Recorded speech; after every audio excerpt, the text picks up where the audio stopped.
आपको कभी एहसास हुआ है कि लोग आपको गलत समझ रहे हैं या फिर लोगों को ऐसा लगा है कि ये केवल आप अपने नाम के लिए कर रहे हैं? जो आज की जो युवा पीढ़ी है वो सोती सुबह 4 बजे है, उनका जो समय है सोने का वो सोती 4 बजे है और उठते शाम को 4 बजे है। धर्म के जो संस्कार और जो शिक्षा है जो अभी की जो पीढ़ी है उनके लिए ज़रूरी है कि नहीं है? बहुत विदेशियों ने कुरीतियां फैलाई हैं, उसमें ध्यान न देते हुए जल्दी से जल्दी सब लोग मोड़ लें और अपनी जो परंपरा है यानी अपने शास्त्र हैं, वेद हैं, पुराण हैं, जिनमें सब मर्यादा बताई हुई हैं और व्यक्ति तो ही बंधन इच्छा करती करने दे, सदा मुक्त तू नीठ में रहिए, जगत बके शुभ करने दे। समाज के हित के लिए खड़े होते हैं, वो महाराज समाज कुछ भी कहेगा, लेकिन ये पक्की बात है कि सच्चाई छुप नहीं सकती झूठे फसूलों से, खुशबू आ नहीं सकती कागज के फूलों से।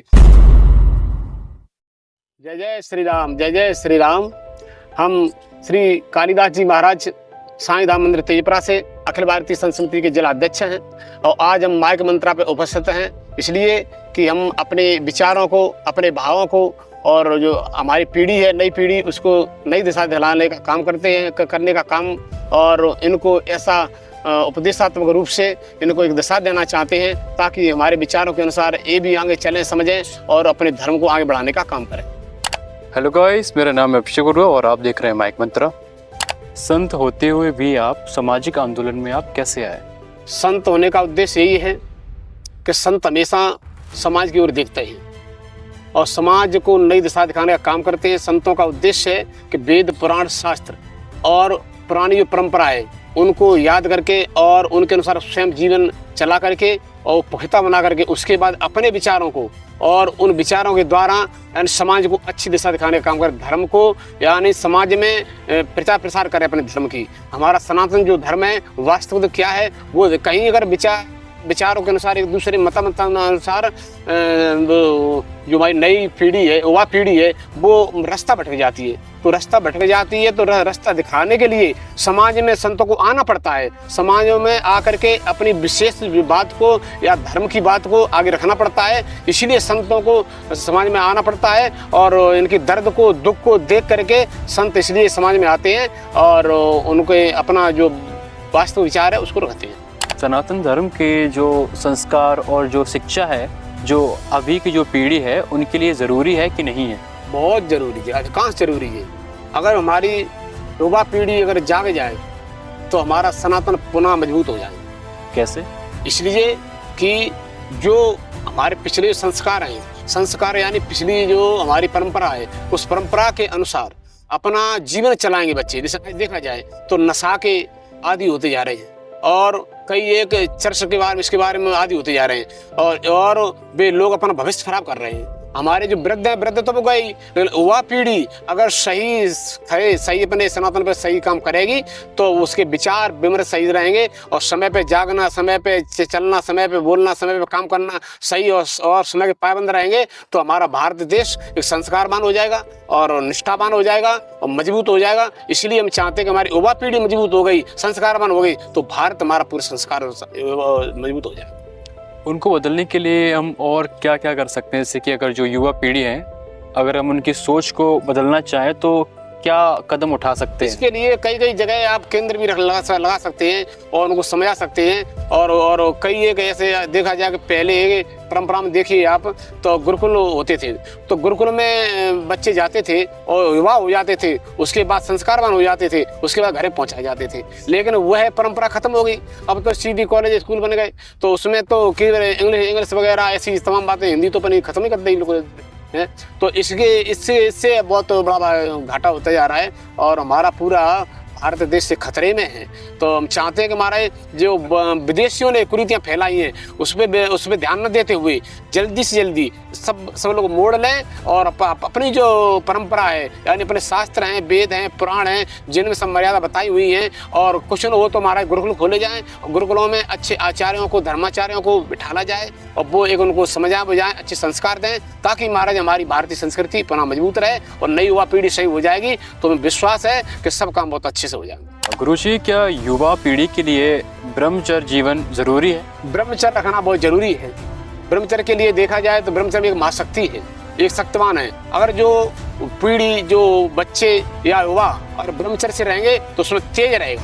कितना भी व्यक्ति स्वरूप से कुरूप हो अगर वो ब्रह्मचर्य रखेगा उसके चेहरा पर सुंदरता आ जाएगी, ब्रह्मचर्य में हो सकती है। ब्रह्मचर्य का माध्यम क्या, मतलब शुरुआत कैसे कर सकते हैं?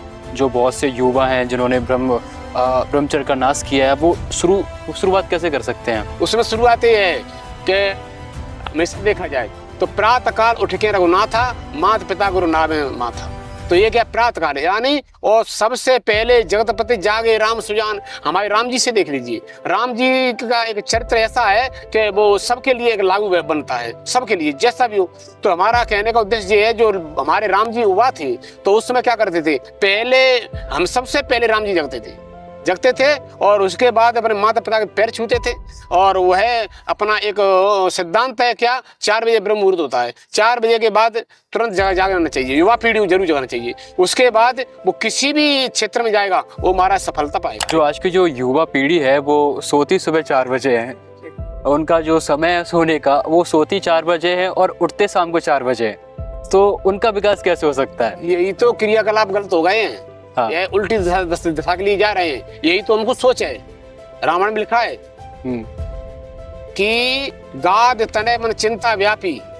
क्या चिंता व्यापी? चिंता यही थी कि असुर यानी अवगुण रूपी निशाचरों ने हमारे हृदय में कब्जा कर रखा है। रात में लेट तो लिखो 12 बजे के बाद सोएंगे और सुबह 9-10 बजे उठेंगे। कहाँ से बुद्धि शुद्ध आ जाए, कहाँ से बेचारा अच्छे हो जाए, कहाँ हमारे वहाँ पीढ़ी मजबूत बन जाए, कहाँ बनेगा?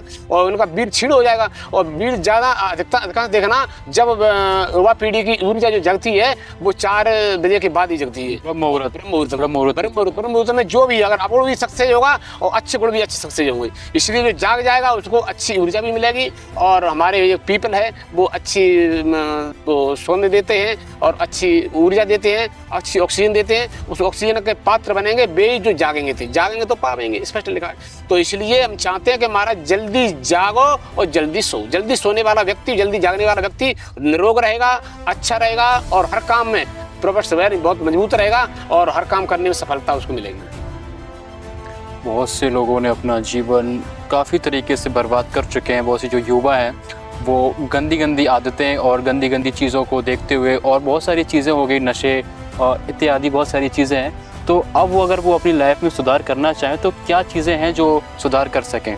बहुत काल कीजिए सत्संग, अच्छे लोगों की संगति करें, अच्छे विचार रखें और धार्मिक लोगों की संगति करें, समाचारों की संगति करें, उनसे पूरे संस्कार लें, समझे बूझे। वो भी महाराज जीवन में ढला हुआ पुरुष होना चाहिए। ऐसा नहीं कहे कुछ और करे कुछ और, उसका असर नहीं पड़ेगा। असर उसी का पड़ेगा जो वास्तव में ब्रह्मचर्य है। अगर जिसने सही 1 साल ब्रह्मचर्य रह के और फिर अगर वो बात कहता है, उसकी ब्रह्मचर्य कहने का उसका असर पड़ेगा, उसकी वाणी का असर पड़ेगा। इसलिए व्यक्ति वही होना चाहिए जो जीवन में ढला हुआ हो, जो उसके अनुसार उसने काम किया हो। तो ऐसा व्यक्ति होना चाहिए, कैसा भी किसी भी क्षेत्र में हो तो उसके साथ रहना चाहिए। कछु काल की सत्संगा, उसकी संगति करनी चाहिए। जैसी संगति वैसी रंगत होती है। इसलिए अच्छे लोगों की संगति, अच्छे विचार, अच्छा खान पान, रहन सहन सब सादा होते हुए और अच्छे विचार रखने चाहिए। आजकल जो हमारे देश में गौ माता के ऊपर काफ़ी ज़्यादा अत्याचार हो रहे हैं, बहुत से लोग माताओं के ऊपर, गौ माता के ऊपर अत्याचार करते हैं, उनको क्या दंड मिलना चाहिए जो हमारी माताओं को कष्ट पहुंचाते हैं? उनको जो दंड मिलना चाहिए, कितना का है, उनको जितना दंड कम दें वो दंड कम, कितना ज़्यादा भी दो वो कम ही माना जाएगा हमारी तरफ से। तो लेकिन हम चाहते हैं महाराज दंड तो जो है उनके विचारों में बैठ करके उनके विचारों को सुधार काम करें। और हमारा शासन प्रशासन इस समझे कि यह गाय का महत्व बहुत ज़्यादा है, क्योंकि 33 कोटि देवता हमारे गाय में है, जितने भी देवता हमारी गाय माता में है। और गाय माता अगर सुरक्षित है तो हमारा भारत सुरक्षित है। इसलिए हम चाहते हैं गाय माता को कभी कष्ट न दें। और ऐसे कई एक उपाय हैं और कई एक ऐसी जगह हैं जहाँ गाय माता को सुरक्षित रखा भी जा सकता है। और युवा पीढ़ी को, या फिर हमारे जो भारत देश में कई एक ऐसी हैं व्यवस्था हैं कि गौ माता के खून से, हड्डी से और एक चर्बी से काम ले रहे हैं, लेकिन उसी बजाय कुछ और भी अलग से अपनाया जा सकता है विज्ञान के द्वारा उनके तौर पर। और इसलिए हम चाहते हैं कि गौ माता वास्तव में एक भारत एक राष्ट्र माता है और राष्ट्र की माता है। हम चाहते हैं गौ माता राष्ट्र माता घोषित हो, ये भी चाहते हैं। और गौ माता पर अत्याचार न हो और हमारी परंपराओं में देखा जाए पहले कामधेनु थी, तो कामधेनु अगर वो चाहती थी तो हमारे पूरे परिवार में या पूरे क्षेत्र में सुरक्षित रखने की व्यवस्था भी रखती थी सब प्रकार से। तो कई एक प्रमाण है ऐसे। तो गौ माता के लिए विशेष ध्यान देते रहें और गौ माता के प्रति अत्याचार न करें, और उनके लिए यही दंड है कि बस वो जितना दंड दें वो तो कमी है, हम यही कहते हैं कि वो उसको छोड़ दें। और ऐसा क्या कर सकते हैं कि हम गौ माता को सेफली रख सकते हैं या सेफ रख सकते हैं? युवा गौ माता के लिए और क्या क्या कर सकते हैं? गौ माता के लिए युवा पीढ़ी ये कर सकती है कि प्रत्येक गांव में जा करके और उनको शिक्षा प्रदान करें, समझाएं बुझाएं। और कुछ न हो तो महाराज हमारे गांव में इतनी जनसंख्या है और इतनी बस्ती है, केवल एक घर के प्रति एक गाय पकड़ ली जाए, रख ली जाए तो सब गायें पाकिस्तान सुरक्षित हो जाएंगी। और प्रशासन से भी चाहते हैं कि महाराज जो अपन गौशाला में कई एक सुविधा दे रहे हो वो सुविधा उनकी बजाय घर में सुविधा दे दी जाए तो गाय में सुरक्षित हो जाएगी। तो हमारे सब लोग भी जागरूक हो रहे हैं, हमारा समाज जागरूक हो जाए, हमारी शासन जागरूक हो जाए, संत भी जागरूक हो जाए और सब लोग इस पर ध्यान दे दें तो हमें विश्वास है कि हमारी गाय सुरक्षित हो जाए। क्या कभी ऐसा लोगों को लगा है? लोगों को कुछ भी लगा हो, लेकिन अपने आप को भी थोड़ा मैसेज मिला था कि कई लोग कहते हैं राजनीति में भाग लेना चाहते हैं, कई लोग कहते हैं बाबा को यह नाम के लिए करना चाहते हैं, लेकिन इससे कोई मतलब नहीं है। इच्छा व्यक्ति तो ही बंधन इच्छा करती करने दे, सदा मुक्त तुम नेठ में रहिए, जगत बके सुख करने दे। समाज के हित के लिए खड़े होते हैं वो महाराज समाज कुछ भी कहेगा, लेकिन ये पक्की बात है कि सच्चाई छुप नहीं सकती झूठे फसूलों से, खुशबू आ नहीं सकती कागज के फूलों से। सच्चाई अपने आप उछल के गारू आ जाएगी, ऊपर आ जाएगी। जो सच हमने सोच लिया कि अगर हमारा कर्तव्य सही है, हम सही इस दिशा में हैं, तो हमारी दिशा का प्रभाव वो ऐसा समाज पे पड़ेगा कि वो समाज समझ जाएगा वास्तव में बाबा का मेन लक्ष्य क्या है। हमारा मेन लक्ष्य जो है वो सब समझ जाएंगे। हमारा मेन लक्ष्य है समाज को सुखी रखना, समाज को अच्छे विचार देना, समाज को धर्म की ओर बढ़ाना, यानी अपने शास्त्रों ने जो मत मतांतर बताए हैं वो समाज के सामने रखना, यह हमारा उद्देश्य है। और लोग कहीं ऐसा न हो जाए कि अपने पास सब व्यवस्था होते हुए भी और लोग परेशान रहे। तो मैं इसको दिशा देने के लिए काम किया है, जितनी शक्ति इसके अंदर। तो कभी नहीं भजन करे पाताल में प्रकट हो आकाश, दावी दूबी ना रहे कस्तूरी की वास। महाराज कहीं भी छिपके करिए तब भी भजन का प्रभाव ऊपर बढ़ जाएगा। तो हमारा कहने का उद्देश्य है जिन लोगों ने हमको गलत समझा उनका दोष नहीं है, उन्होंने हमको समझा नहीं, और जब उन्होंने हमको समझ लिया तब तो अपने आप हमारे हो गए, मिलके हो गए। कई एक लोगों ने विरोध किया, कई एक लोगों ने बुराइयां की, बुराई करने वाले विरोध करने वाले सब हमारा साथ देने लगे और कहने लगे महाराज कहने लगे, सब हमारे गए। और हम अपने हृदय से हमारी पॉजिटिव यूरिया ये है कि सब हमारे हैं। श्री राम में सब जगह जानी, करम प्रणाम जोरे पानी, सब हमारे हैं, हम उनके हैं, मिलके रहेंगे। तो लेकिन उसमें अगर वो नहीं समझ पाएंगे तो गलत तो सोच सकते हैं, लेकिन जब साथ साथ रह करके विचार विमर्श रख करके संग करके वो समझ जाएंगे, मान जाएंगे, हमारे साथ रहेंगे। और हमारा धार्मिक जो प्रवृत्ति है और हमारे शास्त्रों का जो विचार है, शास्त्रों का जो मत मतांतर है वो समाज में फैल जाएगा। तो विश्वास है कि राम राज्य आ जाएगा। राम राज्य का मतलब क्या है? देख देव भौतिकता पर राम राज्य का हुआ। इसका उद्देश्य यही है कि महाराज के विचारों से किसी को दुख नहीं, और कई एक बाहरी पोजीशन किसी को दुख नहीं और शारीरिक कष्ट नहीं, ये नहीं रहेगा। तो यह क्यों नहीं रहेगा? जब एक स्वर्ग की तरह सब लोग एक दूसरे मेलजोल करने लगेंगे, हम तुमसे प्रेम करेंगे, हम देख रहे आप भी करेंगे, आप देख रहे हमारी करोगे, तो फिर क्या हो जाएगा? फिर मेलजोल हो जाएगा। यह देवता वृत्ति है, यह देवताओं का कार्य है। तो इसी उद्देश्य से संत भगवान भी आगे चलते हैं और रहते हैं। और कोई अगर गलत कहता है वो गलत संत नहीं कहेंगे, क्यों? उसका दोष नहीं है, उसने समझा नहीं। जब समझ जाएगा तो वो हमारे संग में आ जाएगा। आने वाले समय में आप भिंड को कहाँ देखना चाहेंगे? आने वाले समय में हम भिंड को बहुत अच्छे स्तर पे देखना चाहते हैं। हम चाहते हैं कि हमारे रामायण में लिखा है राम राज्य, तो शायद राम राज्य आ जाए, यानी सब लोगों के विचार एक अनुकूल हो जाएं, एक दूसरे मेलजोल हो जाए, ये तो एक दूसरे समाज की दिशा हो जाए। और दूसरे हमारी गौ माता है वो सुरक्षित रह जाए, सुखी हो जाए, गौ जितनी गौशाला है वो संचालित हो जाए। और हमारे यहाँ जैसे हॉस्पिटल को देखा जाए, चिकित्सालय को देखा जाए, तो सारी व्यवस्था इनमें हो जाए। कहीं तो एक्सरा ना रहे, कहूँ कोई अल्ट्रासाउंड ना रहे, कहूँ कोई जाँच ना रही, ऐसा लगा ऐसा नहीं होना चाहिए। यानी हम चाहते हैं सारी सुविधा हमारे भिंड जिले में हो। और तो कोई बात क्या है, हम चाहते हैं नई आने वाली पीढ़ी वो ऐसी हो जाए कि वास्तव में एक संगठित हो जाए, सुरक्षित हो जाए और ब्रह्मचर्य का पालन करते हुए अपने धर्म के लिए अग्रसर रहे, सब लोग प्रभावशाली बन जाएं। ऐसा हम चाहते हैं, विकास के लिए चाहते हैं। और जिस भिंड का नाम खड्डर बोलते थे, खड्डर, हम चाहते हैं वो भिंड एक संत भूमि भिंड बन जाए। हमारी भिंड वास्तव में भिंडी ऋषि की एक तपोभूमि है। तो हम चाहते हैं क्यों ना कि पुनः भिंड ऋषि की तपोभूमि वही रूप से प्रकट हो जाए, उसी रूप से देखा जाए।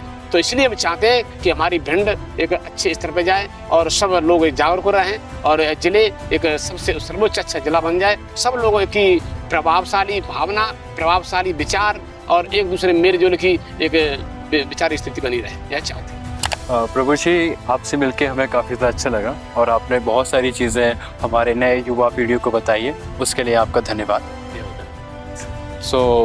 आप कुछ कहना चाहेंगे माइक मंत्रा के बारे में?